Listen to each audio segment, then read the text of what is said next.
बच्चों, हम आपके लोकतांत्रिक राजनीति का चौथा पाठ संस्थाओं के कामकाज को पढ़ रहे हैं। इसमें हमने अभी तक लोकसभा, राज्यसभा, राजनीतिक कार्यपालिका और अस्थायी कार्यपालिका, राष्ट्रपति, प्रधानमंत्री, इन संस्थाओं के बारे में पढ़ा।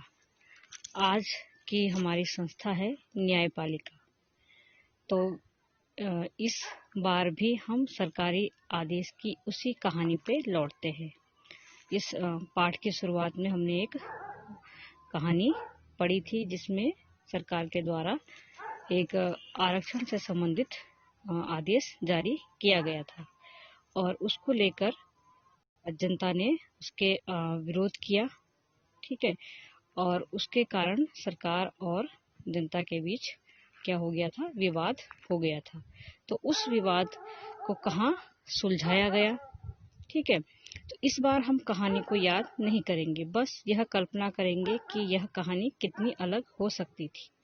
ठीक है, आप पाठ की शुरुआत में पढ़ लीजिएगा। याद कीजिए, इस कहानी का उस समय संतोषजनक अंत हो गया जब सर्वोच्च न्यायालय ने फैसला सुनाया। यानी जब सरकार और जनता के बीच विवाद हुआ था तो फैसला किसने सुनाया? सर्वोच्च न्यायालय ने। तो इसे हर किसी ने स्वीकार कर लिया। अब हम कल्पना करते हैं कि निम्नलिखित परिस्थितियों में क्या होता। देश में सर्वोच्च न्यायालय जैसा कुछ नहीं होता। ठीक है, सर्वोच्च न्यायालय तो होता पर उसके पास सरकार की कार्रवाइयों को आंकने का अधिकार नहीं होता। उसे अधिकार होता मगर सर्वोच्च न्यायालय से कोई निष्पक्ष न्याय की उम्मीद नहीं रखता। ठीक है, देखो, सर्वोच्च न्यायालय अगर नहीं होता, अगर सर्वोच्च न्यायालय के पास सरकार की कार्रवाइयों को रोकने का, आंकने का कोई अधिकार नहीं होता, उसे अधिकार होता भी तो सर्वोच्च न्यायालय से कोई निष्पक्ष न्याय की उम्मीद नहीं रखता। यानी सर्वोच्च न्यायालय का फैसला सभी लोगों के द्वारा मान्य कर लिया गया। इसका मतलब ये था कि सर्वोच्च न्यायालय निष्पक्ष न्याय करता है बिना पक्षपात के। अगर ये सब कुछ नहीं होता तो क्या होता? भले ही वो निष्पक्ष फैसला सुना देता, लेकिन सरकार के आदेश के खिलाफ अपील करने वाले उसके फैसले को नहीं मानते। ठीक है, अगर ऐसी परिस्थितियां होती तो क्या होता? इसी वजह से लोकतंत्र के लिए स्वतंत्र और प्रभावशाली न्यायपालिका को जरूरी माना जाता है। अगर ये सारी चीजें नहीं होती तो फैसला नहीं हो पाता।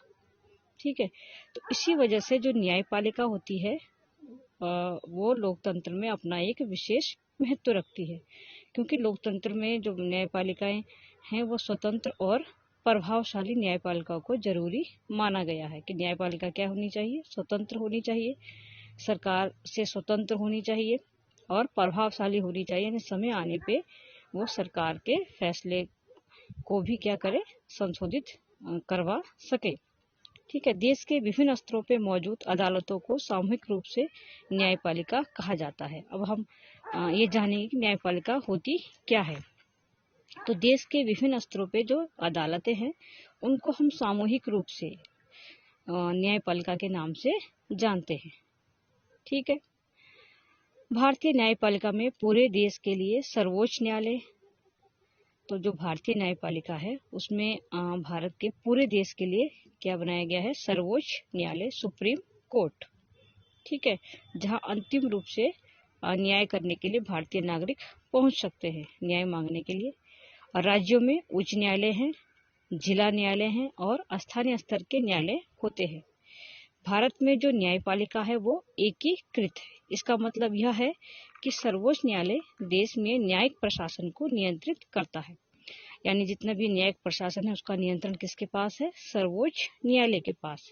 देश के सभी अदालतों को उसका फैसला मानना होता है। जितनी भी अदालतें हैं उसके सब उसके अधीन काम करती हैं। उच्च न्यायालय हो, चाहे जिला न्यायालय हो या स्थानीय स्तर के न्यायालय, सभी किसके अधीन है? सर्वोच्च न्यायालय के। वह इनमें से किसी भी विवाद की सुनवाई कर सकता है। ठीक है, सर्वोच्च न्यायालय में किन चीजों पे फैसला किया जाता है? देश के नागरिकों के बीच, अगर देश के नागरिकों के बीच किसी बात पे विवाद या झगड़ा हो जाए तो उसका न्याय सर्वोच्च न्यायालय कर सकता है। नागरिकों और सरकार के बीच, अगर नागरिक और सरकार के बीच किसी आदेश को लेके या किसी कानून को लेके मतभेद हो जाए तो भी सर्वोच्च न्यायालय उस पर न्याय कर सकता है। दो या उससे अधिक राज्य सरकारों के बीच अगर कोई विवाद हो जाए तो उसकी सुनवाई कहाँ की जाएगी? सर्वोच्च न्यायालय में। केंद्र और राज्य सरकार के बीच, ठीक है, जो केंद्र सरकार है, पूरे देश की जो सरकार है केंद्र सरकार, और अलग अलग राज्यों में जो सरकार है राज्य सरकार, तो केंद्र और किसी राज्य सरकार के बीच अगर कोई विवाद होता है तो उसकी सुनवाई भी सर्वोच्च न्यायालय में की जा सकती है। तो ये कुछ पॉइंट हैं, आप इनको नोट करेंगे कि सर्वोच्च न्यायालय में किन किन चीज़ों की सुनवाई की जा सकती है। यह फौजदारी और दीवानी मामले में अपील के लिए सर्वोच्च संस्था है, ठीक है। फौजदारी और जो दीवानी मामले होते हैं वहाँ पे अपील की सर्वोच्च संस्था, मतलब अंतिम रूप से अगर सभी न्यायालयों के न्याय से अगर नागरिक संतुष्ट नहीं है तो वो अंतिम रूप से कहाँ अपील करेंगे? हमारे सर्वोच्च न्यायालय में। यह उच्च न्यायालयों के फैसलों के खिलाफ सुनवाई कर सकता है। अगर कोई व्यक्ति उच्च न्यायालय यानी हाई कोर्ट के फैसले से संतुष्ट नहीं है तो उस फैसले के खिलाफ व्यक्ति या नागरिक कहाँ अपील कर सकता है? सर्वोच्च न्यायालय में। न्यायपालिका की स्वतंत्रता का मतलब है कि वह विधायिका या कार्यपालिका के नियंत्रण में नहीं है। हम जब कहते हैं कि न्यायपालिका स्वतंत्र है तो उसका मतलब यह है कि वह कार्यपालिका के नियंत्रण में नहीं है। न्यायाधीश सरकार के निर्देश या सत्ताधारी पार्टी के मर्जी के मुताबिक काम नहीं करते हैं। जो न्यायाधीश होते हैं, जज होते हैं, वो सत्ताधारी पार्टी की मर्जी के मुताबिक काम नहीं करते हैं। इसी वजह से सभी आधुनिक लोकतंत्रों में अदालतें विधायिका और कार्यपालिका के अधीन नहीं होती हैं। तो जितने भी आधुनिक लोकतंत्र है वहाँ जो अदालतें हैं, ठीक है, वो कार्यपालिका और विधायिका के अधीन नहीं होती है, बल्कि वो एक स्वतंत्र संस्था होती है। भारत ने इस लक्ष्य को हासिल कर लिया है। राष्ट्रपति सर्वोच्च न्यायालय और उच्च न्यायालय के न्यायाधीशों को प्रधानमंत्री की सलाह पर और सर्वोच्च न्यायालय के मुख्य न्यायाधीश के मशवरे से नियुक्त करता है। तो यहाँ पे जो न्यायाधीशों की नियुक्ति है वो कैसे की जाती है? राष्ट्रपति द्वारा। सर्वोच्च न्यायालय और उच्च न्यायालय के न्यायाधीशों को किसकी सलाह पे? प्रधानमंत्री की सलाह पे और सर्वोच्च न्यायालय के मुख्य न्यायाधीश की सलाह पर उनको नियुक्त किया जाता है। व्यवहारिक तौर पे अब इस व्यवस्था में सर्वोच्च न्यायालय के वरिष्ठ न्यायाधीश सर्वोच्च न्यायालय और उच्च न्यायालयों के लिए न्यायाधीशों को चुनते हैं। तो व्यवहारिक तौर पे कैसा होता है उनका चुनाव? असल रूप में जो होता है, तो सर्वोच्च न्यायालय के जो वरिष्ठ न्यायाधीश होते हैं, वरिष्ठ मतलब जो सबसे सीनियर होते हैं, पुराने होते हैं, तो उच्च पद पे होते हैं, वही न्यायाधीश क्या करते हैं? सर्वोच्च न्यायालय और उच्च न्यायालय के नए न्यायाधीशों को चुनते हैं। इसमें राजनीतिक कार्यपालिका की दखल की गुंजाइश बेहद कम होती है। जो चुनी हुई कार्यपालिका है वो इसमें दखल ना के बराबर देती है, ठीक है। सर्वोच्च न्यायालय के सबसे वरिष्ठ न्यायाधीश को ही अमूमन मुख्य न्यायाधीश नियुक्त किया जाता है, ठीक है। जो सबसे वरिष्ठ न्यायाधीश होते हैं उनको ही क्या बनाया जाता है? सर्वोच्च न्यायालय का मुख्य न्यायाधीश। एक बार यदि किसी व्यक्ति को सर्वोच्च न्यायालय या उच्च न्यायालय का न्यायाधीश नियुक्त करने के बाद उसे उसके पद से हटाना लगभग असंभव हो जाता है। अगर कोई व्यक्ति सर्वोच्च न्यायालय का या उच्च न्यायालय का न्यायाधीश नियुक्त हो गया है तो उसको उसके पद से नहीं हटाया जा सकता है। उसे हटाना भारत के राष्ट्रपति को हटाने जितना ही मुश्किल है, ठीक है। उसकी प्रक्रिया उतनी ही मुश्किल है जितने राष्ट्रपति को उसके पद से हटाना। किसी भी न्यायाधीश को संसद के दोनों सदनों में अलग अलग 2/3 बहुमत से अविश्वास प्रस्ताव पारित करके ही हटाया जा सकता है। यानी न्यायाधीश को हटाने की प्रक्रिया क्या है?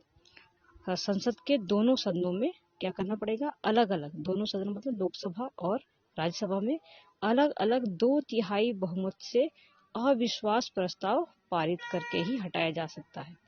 यानी जब सदन में अविश्वास प्रस्ताव पारित किया जाएगा तो 2/3 बहुमत होना जरूरी है, ठीक है। अभी तक भारतीय लोकतंत्र में ऐसा कभी नहीं हुआ है कि किसी न्यायाधीश को उसके पद से हटाया गया है। भारत की न्यायपालिका दुनिया की सबसे अधिक प्रभावशाली न्यायपालिकाओं में से एक है। सर्वोच्च न्यायालय और उच्च न्यायालय को देश के संविधान की व्याख्या का अधिकार होता है। जो सर्वोच्च न्यायालय है और उच्च न्यायालय है वो संविधान की व्याख्या करते हैं। अगर उन्हें लगता है विधायिका का कोई कानून या कार्यपालिका की कोई कार्रवाई संविधान के खिलाफ है, हमारे जो संविधान है उसके खिलाफ है, तो वे केंद्र और राज्य स्तर पर ऐसे कानून या कार्रवाई को अमान्य घोषित कर सकते हैं, ठीक है, अगर कोई ऐसा कानून अगर केंद्र या राज्य सरकार बनाती है तो उस कानून को क्या कर सकती है, हमारे सर्वोच्च न्यायालय या उच्च न्यायालय अमान्य मतलब उसको माना नहीं जाएगा। इस तरह जब उनके सामने किसी कानून या कार्यपालिका की कार्रवाई को चुनौती मिलती है तो वे उसकी संवैधानिक वैधता तय करते हैं। ठीक है, अगर कोई कानून या कार्यपालिका की कार्रवाई को कोई चुनौती करता है जो कि यह सही नहीं है तो उसकी संवैधानिक वैधता मतलब उसको संविधान सम्मत है या नहीं है, यानी संविधान में जो नियम कानून बनाए गए हैं वो उसके अनुकूल है या नहीं है, उसकी जांच की जाती है सर्वोच्च न्यायालय के द्वारा। इसे हम क्या कहते हैं, न्यायिक समीक्षा के रूप में जाना जाता है। भारत के सर्वोच्च न्यायालय ने यह भी फैसला दिया है कि संसद संविधान के मूलभूत सिद्धांतों को नहीं बदल सकती है। ठीक है, जो संविधान है, जो हमारे जो सर्वोच्च न्यायालय है उसने यह फैसला दिया है कि जो संसद है, लोकसभा राज्यसभा को मिलकर बनाई गई है, तो वो संविधान के जो मूलभूत सिद्धांत हैं जिन पर संविधान टिका हुआ है उनको नहीं बदल सकती है। ठीक है, भारतीय न्यायपालिका के अधिकार और स्वतंत्रता उसके मौलिक अधिकारों के रक्षक के रूप में काम करने की क्षमता प्रदान करते हैं। जो भारतीय न्यायपालिका है यानी सर्वोच्च न्यायालय है, उसके अधिकार और उसकी स्वतंत्रता क्या है कि वो क्या करेगी, मौलिक अधिकारों के रक्षक, यानी हमारे मौलिक अधिकारों की रक्षक कौन है, सर्वोच्च न्यायालय। कहीं भी अगर हमारे मौलिक अधिकार का हनन होता है, ठीक है, हमें मौलिक अधिकार नहीं दिए जाते हैं तो हम क्या कर सकते हैं, सर्वोच्च न्यायालय में उसके खिलाफ अपील कर सकते हैं। हम नागरिकों के अधिकार वाले अध्याय में यह सब देखेंगे। नागरिकों को संविधान से मिले अपने अधिकारों के उल्लंघन के मामले में इंसाफ पाने के लिए अदालतों में जाने का अधिकार होता है। यानी नागरिकों को संविधान से जो उनको अधिकार मिले हैं, अगर उनका उल्लंघन किया जा रहा है, कोई संस्था या व्यक्ति अगर उनको अधिकार प्रदान नहीं कर रहा है तो वे क्या कर सकते हैं, उसके खिलाफ अदालत में जा सकते हैं इंसाफ पाने के लिए। हाल के वर्षों में अदालतों ने सार्वजनिक हित और मानवाधिकारों के संरक्षण के लिए विभिन्न फैसले और निर्देश दिए हैं। सरकार की कार्रवाइयों से जनहित को ठेस पहुंचने की स्थिति में कोई भी अदालत जा सकता है।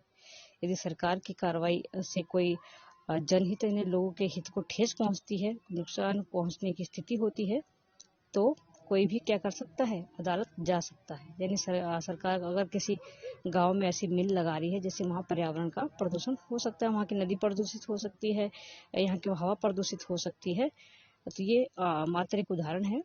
ठीक है, तो वहाँ के नागरिक क्या कर सकते हैं, सरकार के खिलाफ सर्वोच्च न्यायालय में अपील कर सकते हैं और इस स्थिति को क्या कहा जाता है, जनहित याचिका कहते हैं।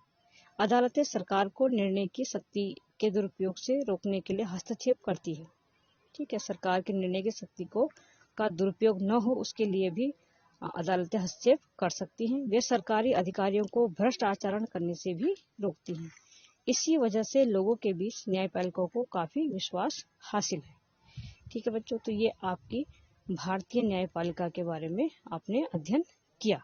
तो इसके साथ ही हमारा संस्थाओं के कामकाज का जो पाठ है वो समाप्त होता है।